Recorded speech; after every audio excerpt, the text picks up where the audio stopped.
from that school. That's great. Okay. Well, would you like to switch over and talk to us about the books that you've done? Sure. I wasn't able to order the book about the evil at Lake Seminole. Mhm. Unfortunately, I didn't get that book, but at least I got this one. But I did all the reading I could about that case, and the more I started reading about the Florida case, the more like I don't know, more like baffled I was at what had happened to this poor guy because wasn't it his anniversary? His like he was supposed to be getting ready for his anniversary dinner, and He would, then so that's Mike Williams, who was yes, the victim in my second book, Evil at Lake Seminole, and he and his wife Denise had reservations for not just a dinner, but they were going to travel a couple of hours from their home in Tallahassee to the Gulf Coast to a place called Apalachicola, to a historic hotel called the Gibson Inn for an overnight at the Gibson Inn. The following day was actually their anniversary, so they were leaving on their anniversary eve. They were leaving sometime mid-afternoon. They had plans for Denise's sister to come take their child, Ansley, and care for her while they were gone. And Mike went hunting that morning, and he was supposed to come back so they can go on their trip, and he never came back. He went to Lake Seminole, where he'd been many times before to go duck hunting, and he never came back. And massive search for him over the course of several weeks turned up nothing but a camouflage hat and a boat, and that was all that they were able to find. And it was quite a puzzle for 17 years. yeah, it's just mind-boggling that so many years went by and his body wasn't found until way later. Do you recall why was it that it took so long for somebody to find his body? Because they were looking in the wrong place. Well, obviously, Because he wasn't at Lake Seminole.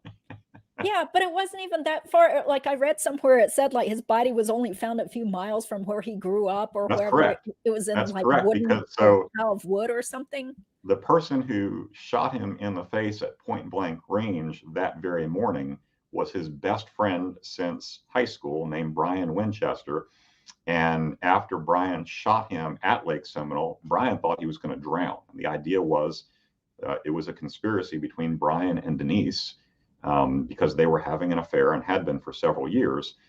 The idea was that he was going to be pushed overboard, be wearing his waders, and that the waders would fill up with water and pull him underneath the surface to the point that he drowned. What Brian didn't count on was that there were a bunch of tree stumps in this very area, and Mike was able to grab onto a tree stump. He was also able to free his legs from the waders, and he was like, "Why?" He's yelling, "Help! Help!" Yeah. His best friend had just pushed him in the water, and he's screaming for help. And so Brian had his shotgun because they were going duck hunting, and he said, "Okay, I didn't kill him the way I wanted. I'm just going to kill him a different way." And then he dragged his body out of the water in panic, tried to figure out what to do with it, and ultimately buried him on the shoreline at another lake, which was in Tallahassee, very close to where both Brian and Mike lived. And ultimately, that lake filled up more over the years. And so his body was ultimately literally under the lake. They had to move the lake in order to find his body. And they only knew where it was because Brian eventually confessed. Oh, okay. Yeah, I mean, I didn't read all of these fine details, but so was Brian never a suspect towards the beginning? That just sounds He kind of was. Both he and Denise were questioned, and there was always this suspicion. They got married, by the way, yeah. um, Mhm. a few years after the murder, because nobody knew they engaged in this conspiracy. At least Mhm. everyone except Mike's mom, Yeah. Cheryl, had sort of moved on and assumed that. So the working theory from the folks at Lake Seminole was that Mike had been devoured by alligators, Mhm. and that's why his body was never found.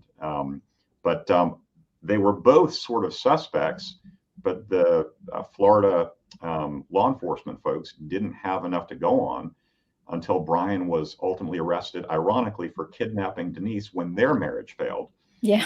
And ultimately, Brian came clean while he was in custody that he knew something and he was willing to make a deal.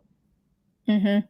Yeah, I mean, what a terrible betrayal. Not only the wife, which, you read that a lot where it turns out it's the spouse that killed the person or the former spouse, but to have his best friend shoot him, I mean, that's just I mean, it's very depraved, isn't it? I mean, I guess That that's story is one that if you had written it as fiction, um, most of your readers would have said it's not believable. Mhm. Yeah, yeah, so terrible, and what compelled you to wanna write a story about that? Like, how'd you even hear about the case? So I was, as I say in the preface to that book, I was Mhm. looking for another story to write, and I was listening to a podcast as I was waiting for my son the son that I told you was currently a junior in high school, was waiting for him to come out of the locker room from a high school football game. And I started listening to this podcast on one of the true crime podcasts. And I was absolutely riveted when I heard this story. And I wrote to Cheryl Williams and several other people saying, I'm going to be writing this story. I'm interested in hearing from you if you're willing to help. But I'm going to write this story either way. And sure enough, Cheryl Williams called me like a week later, said, I want the whole world to know what happened to my son. And so she was terrific to work with throughout the process. And several other people who were friends with Mike contributed to what I learned and knew. And that was a huge difference between my second book and my first book. My first book had literally no help from any friends or family members. Fortunately, I had some 60 plus days of trial transcripts, and there was a lot of biographical material and storyline and timeline in those transcripts, but I was still able to put together the story. Mhm. Yeah, I read that towards the end of your book. I was like, "Wow, it's amazing you were able to still write a book when hardly anyone would talk to you." You know, it's frustrating. But can you tell me more about, gathering the information from Cheryl Williams and the other people? Did you actually go down to Florida to try to talk to them in person? So my interviews were all by phone. I went Mhm. down there in order to. You can still see me. Our lights just Yes. the Uh-huh. lights came back on. Okay. I think we just hit a certain hour and the lights go off here automatically. Oh. So I went down there because I like to get a feel for where things happen. And I actually took the photograph that's on the front cover of Evil Lake Seminole with my iPhone. But I Mhm. was on Lake Seminole and had somebody from the Fish and Wildlife Service take me out on a boat to the very spot where Mike was shot, just to get a feel for it. I think that helps me get a better understanding to write the story better. But all of the interviews I was able to do by telephone, and that's pretty much what I've always done is interview people by telephone.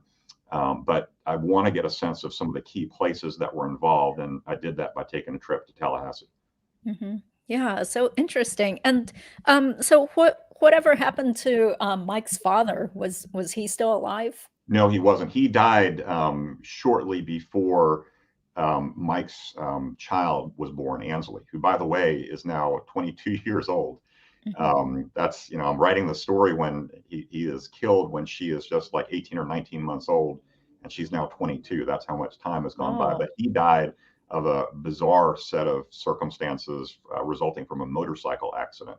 Mhm. How sad. And were you able to talk with the daughter? Did Absolutely not. No, the daughter is a fierce defender of her mother, and no one on Denise Williams' side of the family would have anything to do with me or the project. And I'm not surprised. Yeah. And the same Yes. was true with Brian Winchester's family as well. Oh, okay. Yeah, it's kind of like with that Peterson case, right? Where those girls were like sticking with Yes. Michael Peterson.